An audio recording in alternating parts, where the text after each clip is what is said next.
بسم اللہ الرحمن الرحیم۔ السلام علیکم۔ آج ہم پڑھیں گے سورہ نام رکوع نمبر 8 کا ترجمہ۔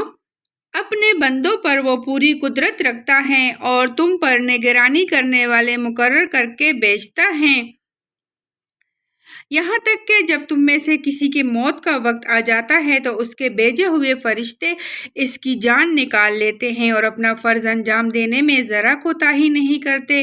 پھر سب کے سب اللہ اپنے حقیقی آقا کی طرف واپس لائے جاتے ہیں۔ خبردار ہو جاؤ، فیصلہ کے سارے اختیارات اسی کو حاصل ہیں اور وہ حساب لینے میں بہت تیز ہے۔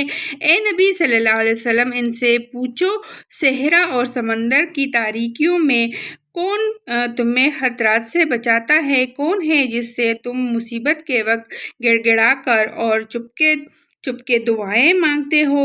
کسی سے کہتے ہو کہ اگر اس بلا سے اس نے ہم کو بچا لیا تو ہم ضرور شکر گزار ہوں گے۔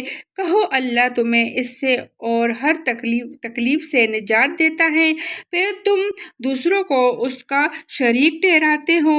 کہو وہ اس پر قادر ہے کہ تم پر کوئی عذاب اوپر سے نازل کر دے یا تمہارے قدموں کے نیچے برپا کر دے یا تمہیں گروہ میں تقسیم کر کے ایک گروہ کو دوسرے گروہ کی طاقت کا مزہ چکھوا دے۔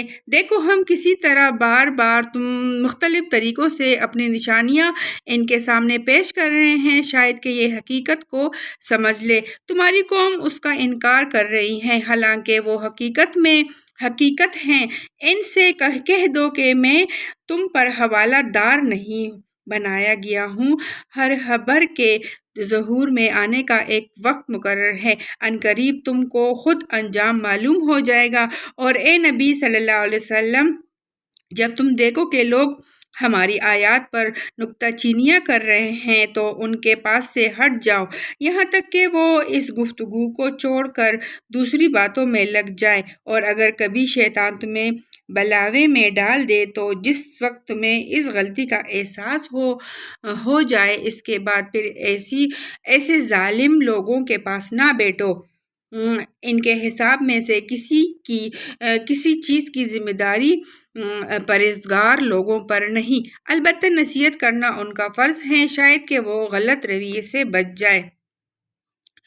چھوڑو ان لوگوں کو جنہوں نے اپنے دین کو کھیل اور تماشا بنا رکھا ہے اور جنہیں دنیا کی زندگی فریب میں مبتلا کیے ہوئے ہیں۔ ہاں، مگر یہ قرآن سنا کر نصیحت اور تنبیہ کرتے رہو کہ کہیں کوئی شخص اپنے کیے کرتوتوں کے وبال میں گرفتار نہ ہو جائے، اور گرفتار بھی اس حال میں ہو کہ اللہ سے بچانے والا کوئی حامی و مددگار اور کوئی سفارشی اس کے لیے نہ ہو، اور اگر وہ ہر ممکن چیز فدیہ میں دے کر چھوٹنا چاہیں تو وہ بھی اس سے قبول نہ کی جائے، کیونکہ ایسے لوگ تو خود اپنی کمائی کے نتیجے میں پکڑے جائیں گے۔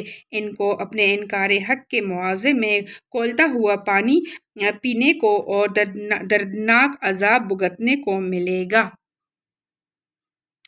اب اس کی تفسیر پڑھتے ہیں۔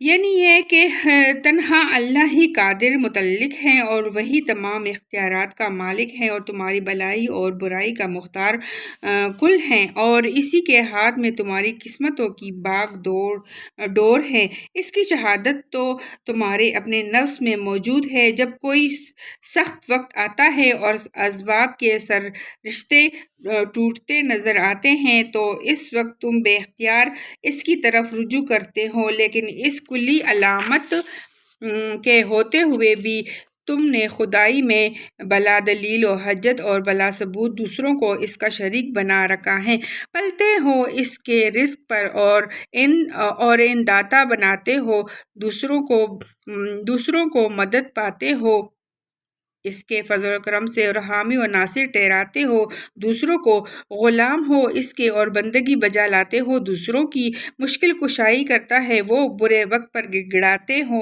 اس کے سامنے، اور جب وہ وقت گزر جاتا ہے تمہارے مشکل کشا بن جاتے ہیں دوسرے، اور نظریں اور نیازیں چڑھنے لگتی ہیں دوسروں کے نام کی۔ یعنی میرا یہ کام نہیں کہ جو کچھ تم نہیں دیکھ رہے ہو وہ زبردستی تمہیں دکھاؤں، اور جو کچھ تم نہیں سمجھ رہے ہو وہ بس سوری تمہارے سمجھ میں اتاروں، اور میرا یہ کام بھی نہیں اگر تم نہ دیکھو اور نہ سمجھو تو تم پر عذاب نازل کر دوں۔